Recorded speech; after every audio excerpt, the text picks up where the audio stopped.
Visakha YCP deputy mayor Jiyani Sridhar జీవీఎంసీని తన జేబు సంస్థగా మార్చుకున్నారని కూటమి కార్పొరేటర్లు ఆరోపించారు. డిప్యూటీ మేయర్ జియాని శ్రీధర్ తన పదవిని అడ్డం పెట్టుకుని కోట్లాది రూపాయలు అవినీతి అక్రమాలకు పాల్పడ్డారన్నారు. ఇచ్చాపురం నుంచి విజయవాడ వరకు జియాని శ్రీధర్కు ఎన్నో అక్రమ ఆస్తులున్నాయని ఆరోపించారు.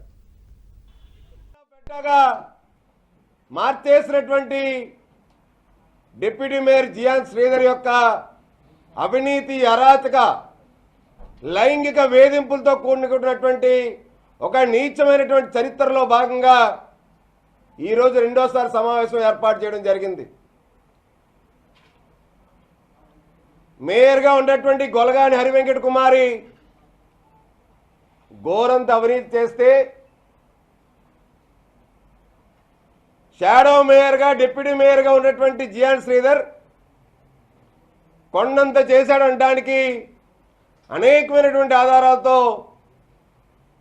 మీ ముందర కొన్ని అంశాలు పెట్టి ఉండడం జరిగింది. నిన్న జీవీఎంసీ అధికారులతో స్వయంగా నేను తీసుకెళ్లి 1-2 స్థలాలు భవన నిర్మాణాల దగ్గర వాటి వివరాలు కావాలని చెప్పి కూడా అడగడం జరిగింది. బీచ్ రోడ్లో 2 ఫ్లాట్లు ఉన్నాయి.